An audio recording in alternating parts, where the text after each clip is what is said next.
So you have to mentally and emotionally be prepared to enforce these boundaries in a safe, non-threatening, but firm way, and from a safe place also, which is another huge lesson or tip in this whole boundaries deal. Is it has been so much easier for me to do this process of boundaries the healthier I am emotionally versus when I'm not emotionally healthy.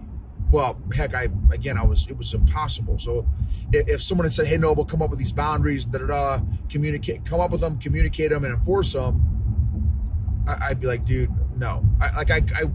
Because of my people-pleasing addiction was so strong, there's no way. I didn't have the emotional muscles and the emotional maturity and the emotional health to do any of those 3 steps whatsoever.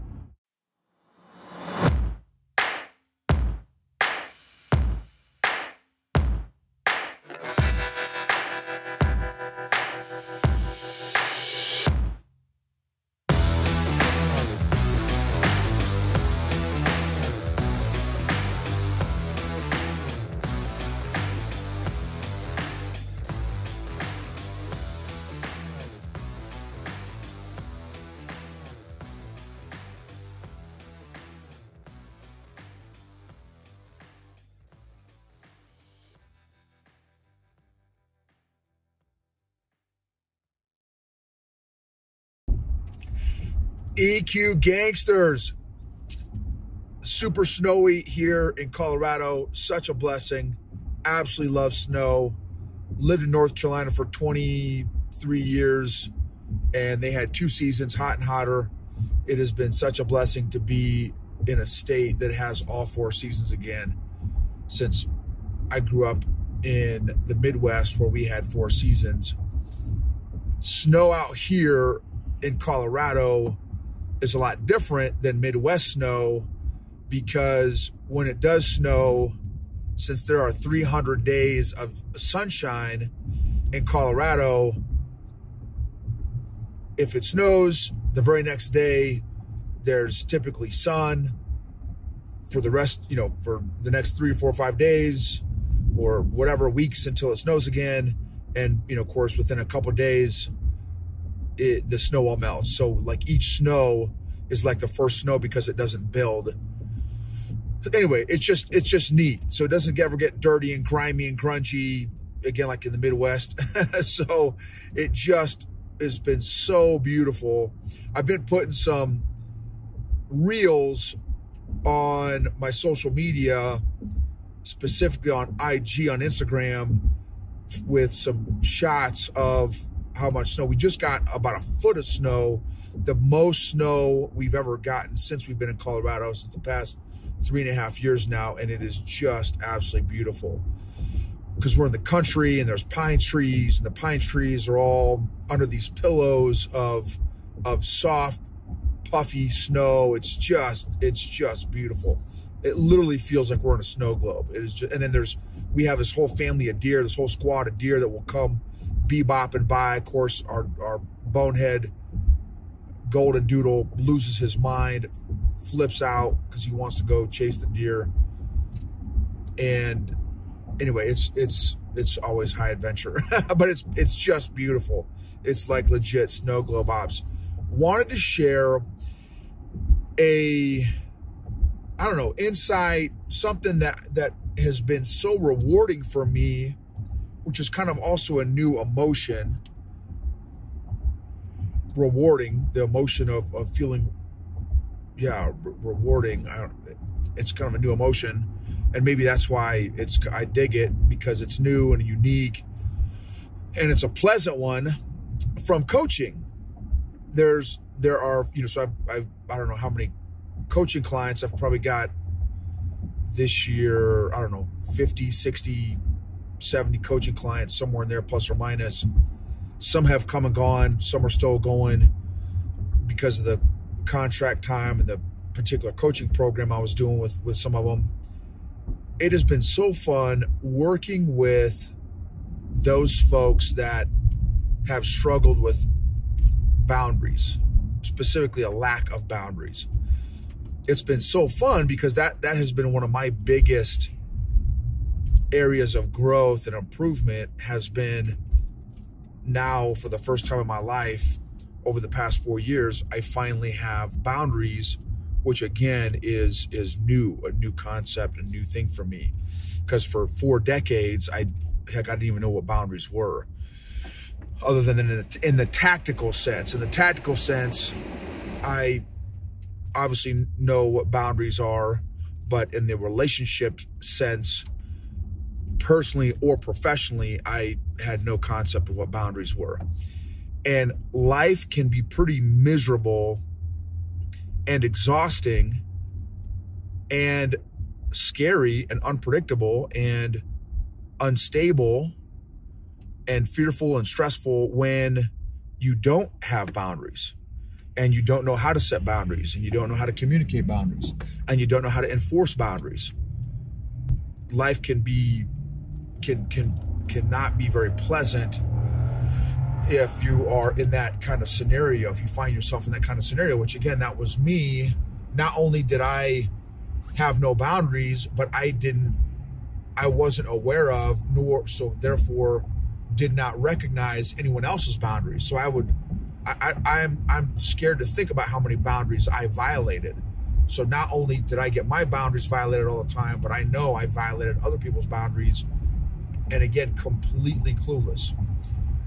So it has been so fun working with leadership clients that have also struggled with boundaries, because I can help them. That is definitely an area that I have got a decent amount of experience in. And a little side note, I am super excited to take Amy Fiedler's course on boundaries.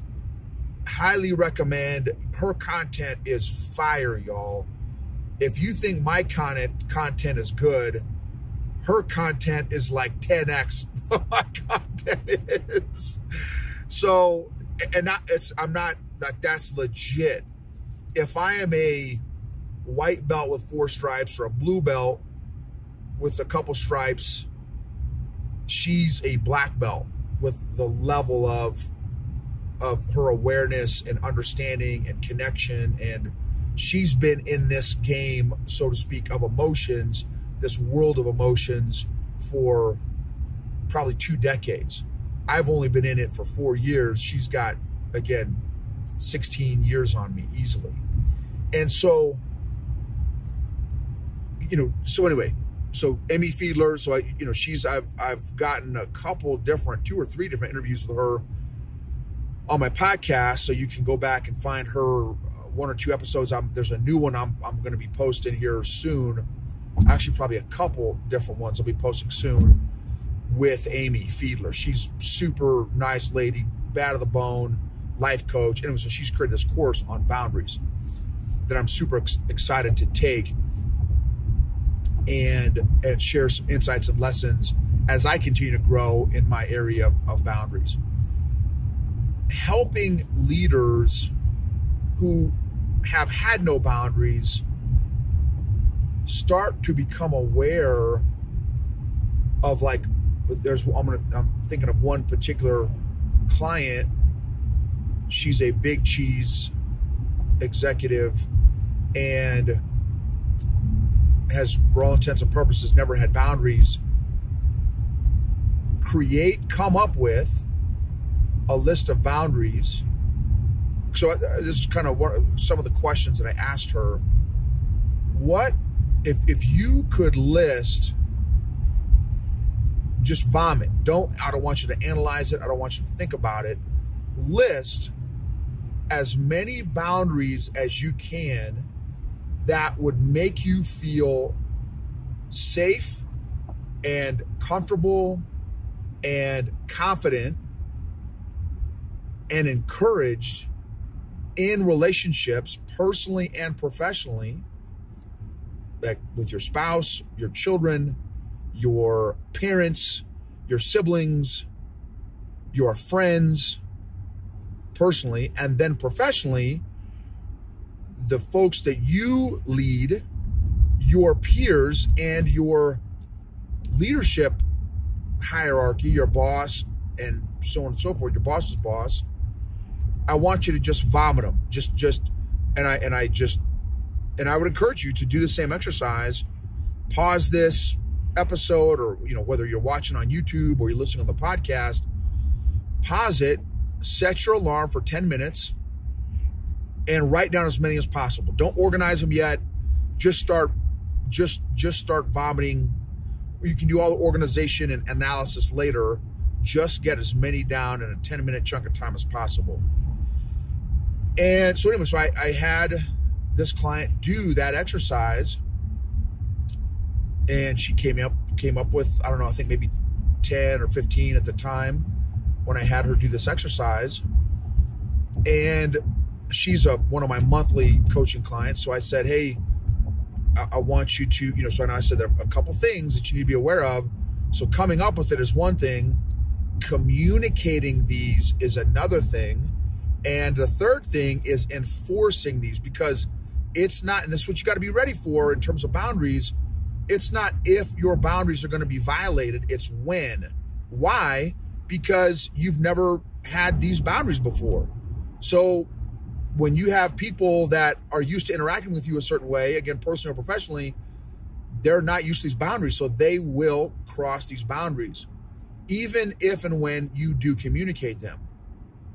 So you have to mentally and emotionally be prepared to enforce these boundaries in a safe, non-threatening, but firm way, and from a safe place also, which is another huge lesson or tip in this whole boundaries deal. Is it has been so much easier for me to do this process of boundaries the healthier I am emotionally versus when I'm not emotionally healthy.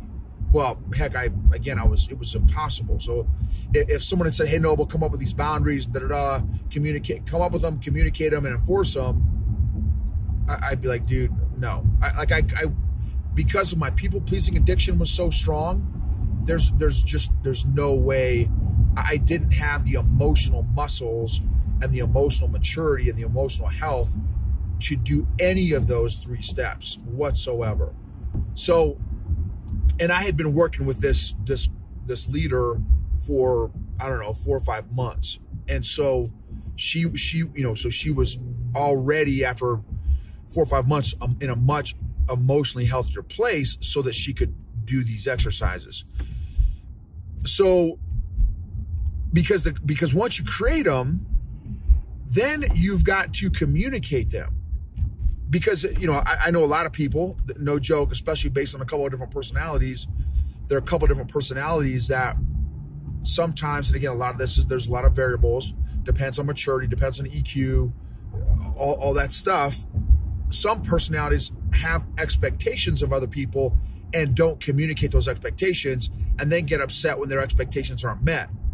Well, I don't do ESP. I don't read minds. Like, how on earth can you expect me to meet your expectations when I don't even know them? You haven't communicated them to me, and I have a choice, being a co-equal partner in this relationship, personally or professionally, to agree to those expectations or disagree with them.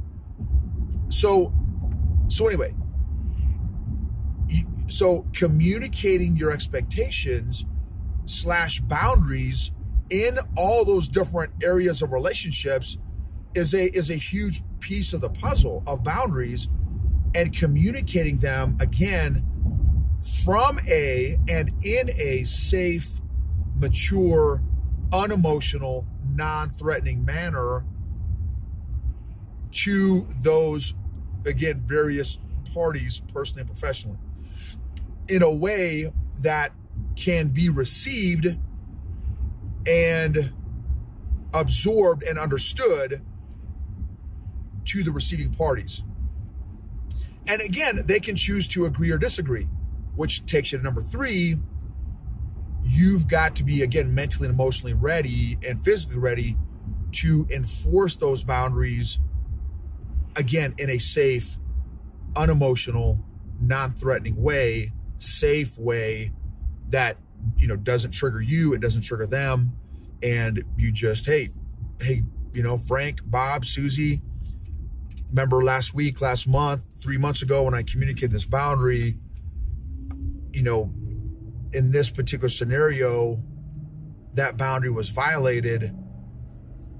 Can you help me maybe understand what? So I'm feeling some kind of way as a result. Can you help me understand where you're coming from before I potentially enforce a consequence? Oh, snap, man, Noble, you're right. I totally forgot. My bad, dude, will not happen again. Or, hey, bro, sorry, not sorry. Don't care. Pound sand. Hey, no sweat, Frank. Totally cool with that. So my consequence, like I communicated with you a few months ago, if that boundary gets crossed or violated, we're going to minimize our communication, or I will communicate with you on an as needed basis, or whatever, right? Whatever that consequence is. But my point is, when you come up with the boundaries, your boundaries during this exercise, you also have to come up with those consequences. You want to come up with the consequences, obviously, when you create the boundaries, so that you're not having to, oh, snap, my boundary was violated. Well, now what do? Well, I need to come up with a consequence, or this is what my consequence is going to be. But heck, you didn't know it at the time and they didn't know it at the time. So I think it's really important to, again, come up with the not only the boundary, but also the consequence of when someone violates or crosses that boundary, so that there's no surprises. You can mentally and emotionally be prepared. And you can even communicate, when you communicate your boundaries, I would encourage you to maybe even communicate the consequences as well, if and when those boundaries are crossed or violated. And you can also say, hey, look, I understand, in my case, I understand that I have not had boundaries for 4 decades. So if you forget, and it wasn't intentional, absolutely no sweat. We'll talk about it. I'll bring it up. Hey, Mike. Hey, Francis. Hey, Heather. We had talked about this. This boundary got crossed. Can you just walk me through a little bit on were you aware that you crossed that boundary or whatever? And, oh man, right. And give them an opportunity to be like, hey man, you know what? I value our relationship. I value our friendship. I value our work relationship, again, whatever that relationship is. Again, I'm so sorry. I will be on my toes. For example, again, my daughter, I've talked about this before. I love honoring my daughter's boundaries. She's 15 and man, she's got some pretty significant boundaries, which I love. Well, part of me loves it. The other part of me doesn't. As the dad who she used to be daddy's girl, I don't love it because it hurts a little bit, to be honest with you. And something I gotta do is grieve the relationship that we used to have, because I don't have that anymore with my daughter. As a teen, she, for all intents and purposes, wants very little. She has, if it's up to her right now, the phase that she's in, she wants very little to do with her parents. Which again, I was a teen before. I get it. It's not like, oh, great, I'm a teenager now. Sweet, I can't wait to hang out with my folks. Like, no, I did not want to hang out with my folks. I want to hang out with my friends. So anyway, it's bittersweet. And obviously, my role as a dad, I want to create a kid who is an independent contributor to society, for me, who loves the Lord, who has a personal relationship with the Lord, and can take care of herself and contribute to society, add value to society, and love the Lord her God with all her soul, mind, strength, spirit, and body, and love her neighbor as herself. And so I want to show her what right looks like in terms of honoring her boundaries, so that when she gets out in the real world, leaves the house, is on her own, and somebody, man or woman, violates, crosses those boundaries, she is very comfortable at communicating and expressing those boundaries in a safe, non-threatening way, and can enforce those consequences accordingly and appropriately. And so anyway, what was so neat is a month after we got done our next appointment with my coaching client, I said, okay, did you have any opportunities to communicate and or enforce your boundaries? And she's like, real quick, I totally don't mean to stop right here at this moment. I just want to shout out classicalconversations.com/Gibbons as, you know, one of our podcast sponsors. If you're at all looking at a home education, definitely recommend and encourage you to check that out. classicalconversations.com/Gibbons. There's 2 free downloads on there. Lots of great skinny. Connect with somebody local in your area. You'll see how to do it on the website, and get your questions answered. And they'll just be real with you. They'll be real with you. Hey, here's the pros, here's the cons, here's the skinny, here's, based on your scenario, here's how to do it. Again, classicalconversations.com/Gibbons. After that, so that month, our next coaching session, and I said, hey, again, did you have any opportunity to communicate or enforce your boundaries? She said, absolutely. I actually, for the first time in 28 years or 25 years, something like that, long time, communicated my boundaries to my spouse. And I have never, ever done that. I've never had boundaries with my spouse before. And I'm like, so I'm kind of bated breath, like, okay, so how did it go? Like, I'm kind of like, oh snap, because that is significant. And she said it went amazing. And she's like, now he wasn't super, he number one, he was shocked because he didn't know what to expect, because I had never expressed boundaries to him before. So like part of it was like, he was just like incredulous and speechless. Like, what are you talking about? And so, so that was part of it. And then she said, the next thing was, she said, I was completely unemotional, because you had kind of coached me up and prepared me mentally, emotionally. And I think we may have even role played some of those boundaries, because that's a powerful exercise, y'all. And some of y'all are like, what? I'm telling you, role play communicating your boundaries with somebody that's safe. Like, okay, I am your boss. Communicate your boundaries to me. I am your son. Communicate your boundaries to me. I am your spouse. Communicate your boundaries to me. I am your uncle. I am your mother. I'm your father. Communicate your boundaries to me.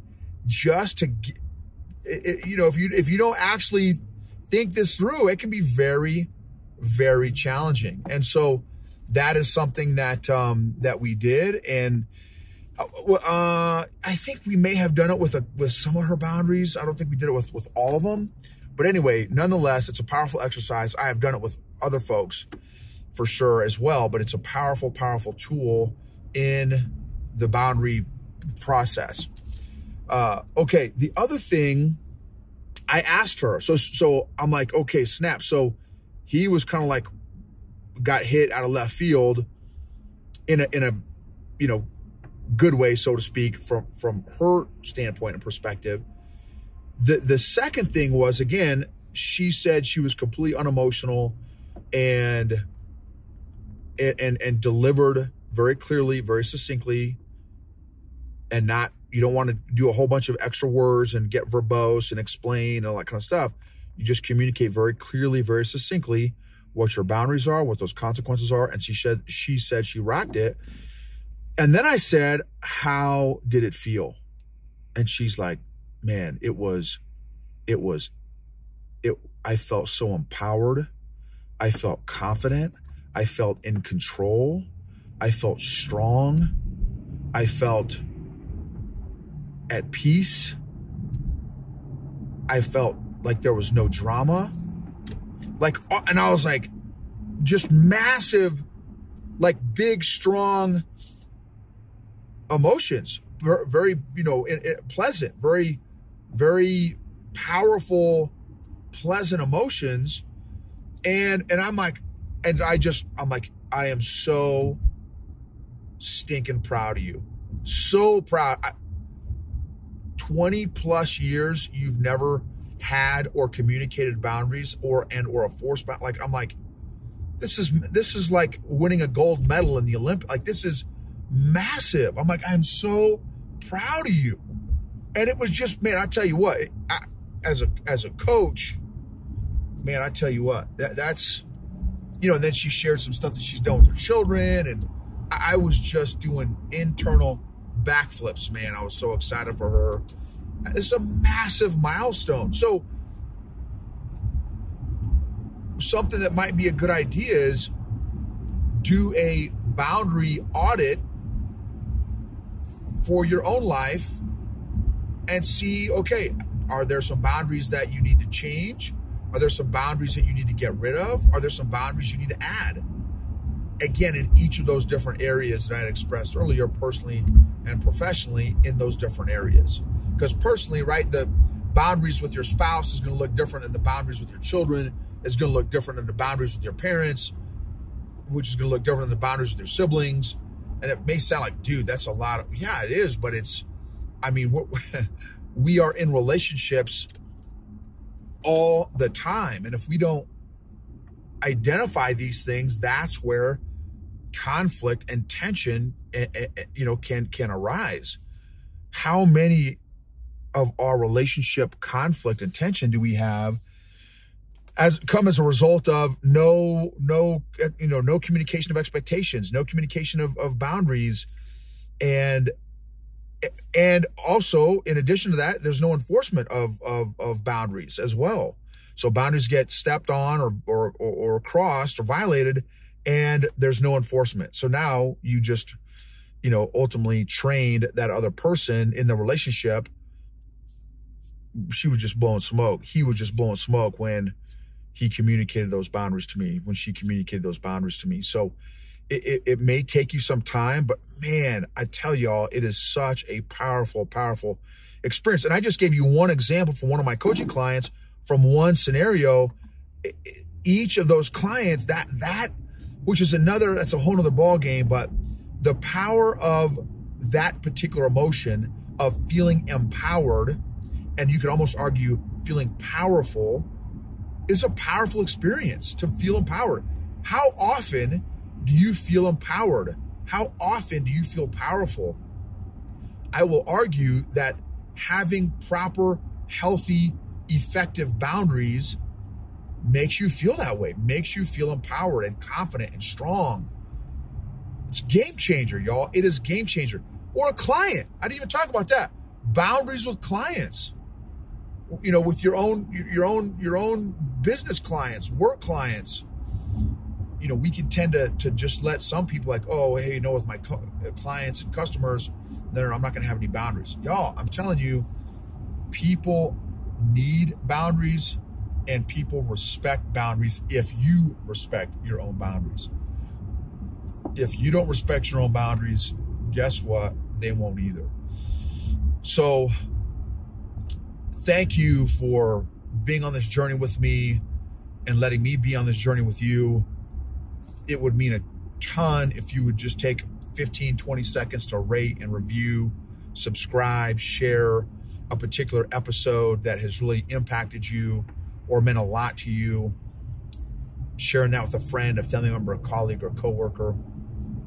Emotionally healthy leaders create emotionally healthy cultures and organizations, which lead to optimized and maximized outcomes, results, engagement, and performance. Emotionally healthy people help heal other people emotionally. Unaddressed emotions don't get better over time. They actually compound.